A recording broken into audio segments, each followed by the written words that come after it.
Hi guys, welcome to RPG Nexus, and today I'm covering the second part of my Disgaea 1 complete walkthrough.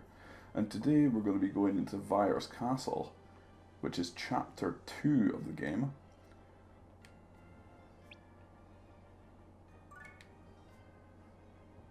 Now on this channel guys, I do skip all cutscenes so that you don't need to view the cutscenes on my end while you're viewing it on your end.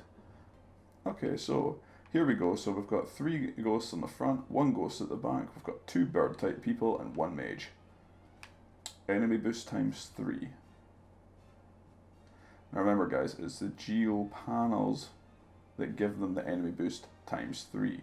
So we can actually get an experience plus 50% instead. So what you want to do is, you want to move, say, Etna over to here, and then you want to lift off the times 3 boost. And then you want to put the times 3 boost away. And then say move Laharl over here. And then you want to lift the experience plus 50 and throw it onto here. Now what you'll see is, now the times 3 enemy boost is gone and experience plus 50% is there instead.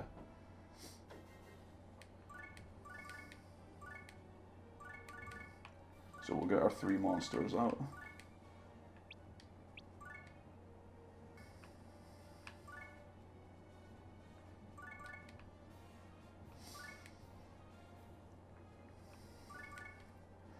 So guys, the best way to deal with these is, I would dispatch the Prinnies around one target without having to worry about using Etna or Laharl on one ghost. Now,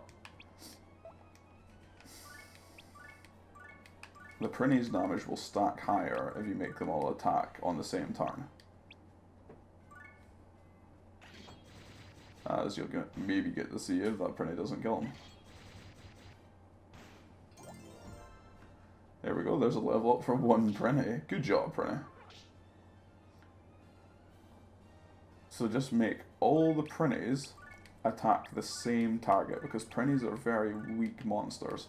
So as long as they attack the same target, they'll have a much higher chance of dispatching them. Now in a situation where you can't go anywhere around the side of the target, place your Lone Rangers behind your melee. If you have special moves and you can land it, use it. But Etna can attack from back here, 1 space, behind one of your characters.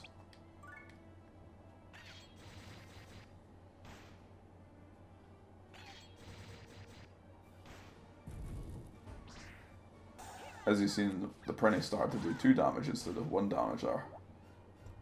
What you've seen there was called a combo attack and can be executed if the characters are standing next to the main character or behind the main character, directly behind. So if we just move the Prinnies up here, that gets them on the 50% experience boost panel.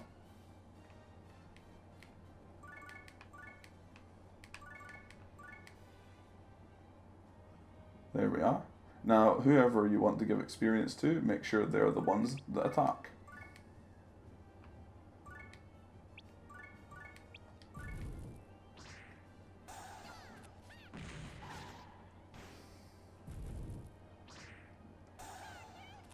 Sometimes, guys, if you're wondering what that was, sometimes you will nick the target, and it won't do as much damage as it should have.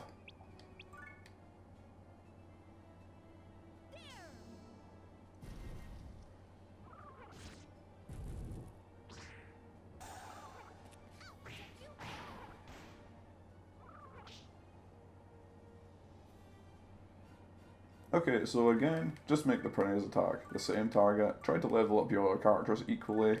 Sometimes it's good to make the strong one attack first and then finish them off with the weaker characters.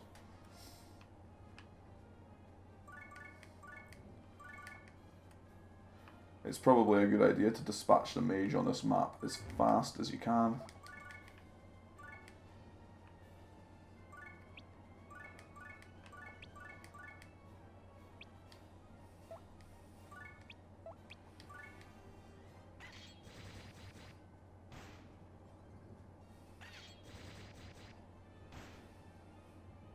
As you can see, attacking in combos increases the damage done, which is really good. Mages have extremely weak defense. By the way, guys, an important piece of news: don't throw a prinny. If you throw a prinny, it'll explode on the enemy you throw it at, and the prinny will be permanently dead, and you won't be able to get it back unless you reload a save game from earlier.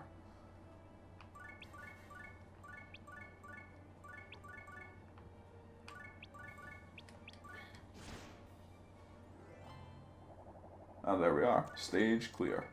If you don't understand bonus gauges like you see in there, then head back to part 1 of the walkthrough where I cover it. That'll help you out a lot. Okay guys, here we are in the Blessed Court. We have 2 ghosts on the front, 2 in the middle, we've got 2 geo symbols, defense plus 50 and attack plus 1, which means they will get 1 extra attack per turn if you're standing on one of these squares. We've got a bird on the right, a bird on the left, a monk, and a warrior.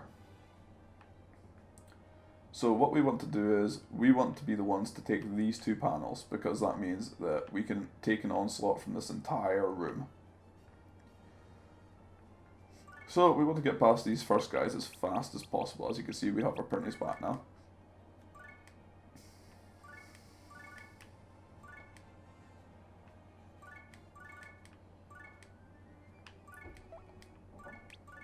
And we're going to go over the same tactic as before, and we're going to gank this ghost. Now, you might not want to put your characters too far forwards because you don't want them to get surrounded and ganked. Try and put your characters in a position where they're not going to get surrounded. And also, don't be too tempted to use Laharo 24/7. I know it can be tempted to use your most powerful character for everything, but try not to. Something to note is, your Prinny or whatever you've got won't be able to attack with them if you're using a special move.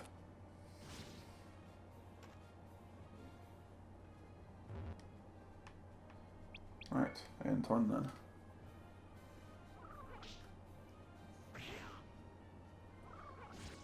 As you can see, Laharo is not going to take much damage at all, and he's also going to get 2 attacks.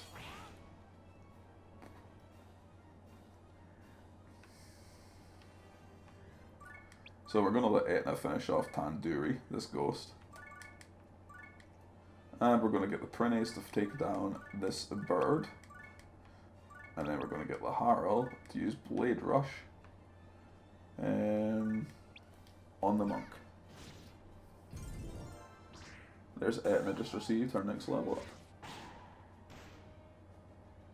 See, Laharo, if that had been a kill, would have got some of the bonus experience.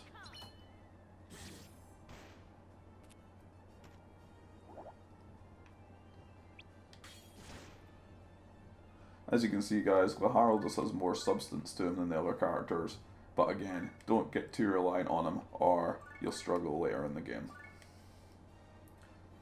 You'll have too many weak characters when you'll be needing a lot of strong characters. Funny thing, I actually just fell down the stairs a second ago.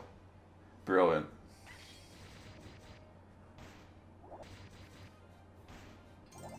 There we are. Very good.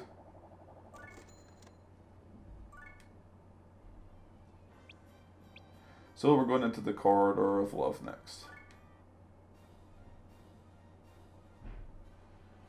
Okay, so let's see.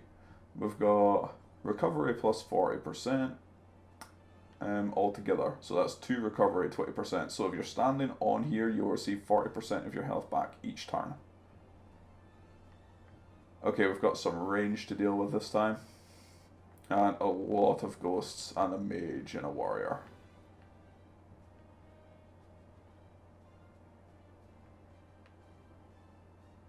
The recovery 40% could come in useful, but at the same time, probably not that useful. So what you want to do is you want to dispatch the 2 ghosts first. So we'll bring out Laharo, and we'll bring out Etna. And we'll do an attack on each one, and hopefully they assist each other on each one. No, they didn't. That's unfortunate. So for the time being, we'll just leave the printies in the base panel. You don't want any characters floating around the map when there's ranged on the field, because you could accidentally lose a character without thinking about it. So I'm going to make the Harl take a step back now and bring out one of the printies and finish this guy off with a printy. Simply being that I don't want the Harl to get to level 5 quite yet, as the other characters aren't there themselves yet. Now I'm going to bring out the other printies now to the front. The Harl's going to share in this experience this time.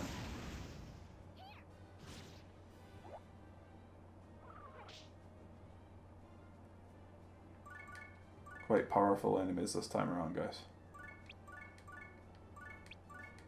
Disgaea is not an easy game. Place a character next to a character when they're attacking again, try and get some of that bonus experience. Now, if we take the center, that means we've got infinite recovery each turn as long as they don't one-shot any character.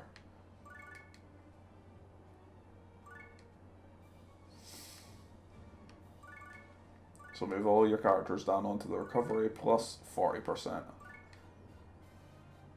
If you want more bonus gauge, you can opt in to destroy it, but I do not recommend it.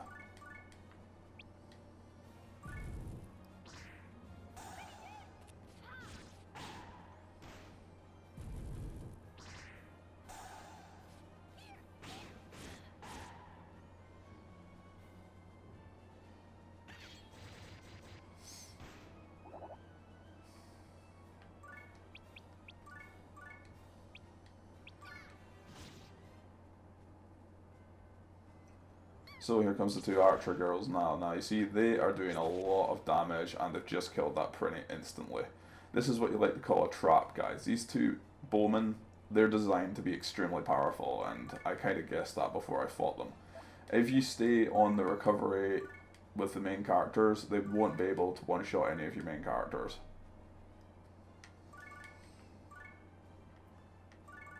Place the printies behind and try and get those bonus attacks in.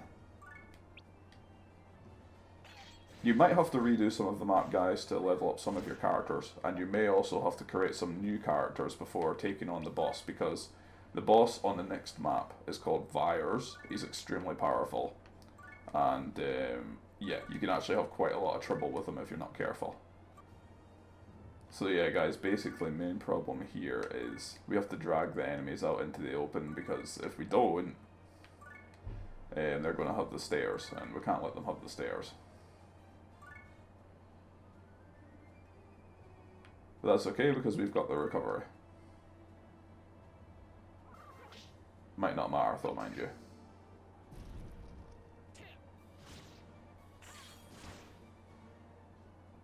There we go, guys, we got some recovery. This is the way you deal with this map. You have to drag them down from the stairs into the recovery pool, because without it, you would probably die.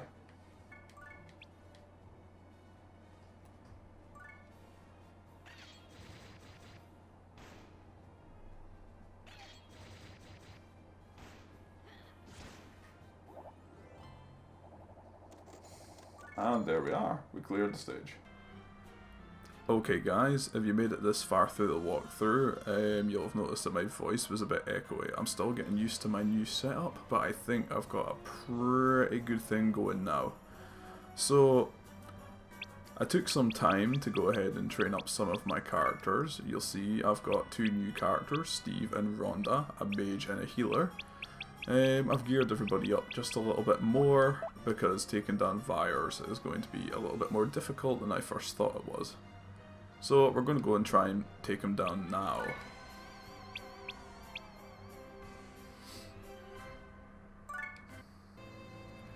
Okay, so here we are in the stage. Now, what we need to do is, we need to make sure that the mage and the archer don't get many shots off while they're under the influence of enemy boost times 6 and attack plus 1. So this is how we're going to go about doing this. We're going to get her to pick up a Harrow and an Etna to pick her up. And then we're going to throw them like so.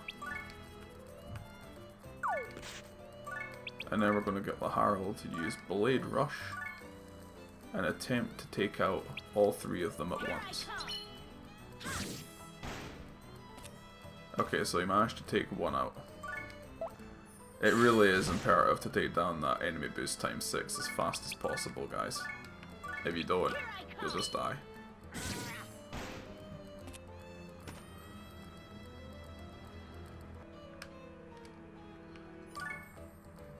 I actually gave my healer a gun this time around, because in Disgaea 1 you don't get any experience for healing.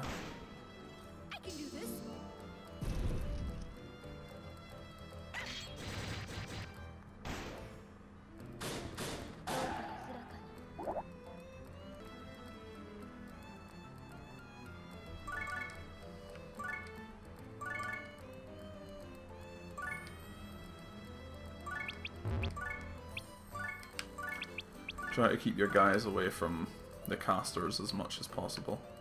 The casters by themselves are fairly weak.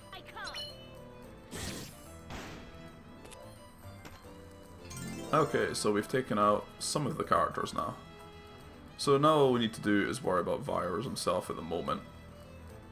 He's quite strong, however, you can fight him with Laharl fairly simply. So we want to take down these characters first.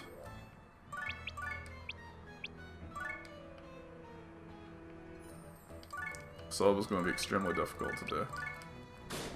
This is just a hard boss fight, guys. But of course. Yeah, and there we go, guys. That's Vyers defeated. Okay, guys, that's chapter 1 over. So if you enjoyed the video, do consider subscribing to the channel. It helps me out a lot. I make a brand new video every day. And I'll see you guys in the next one.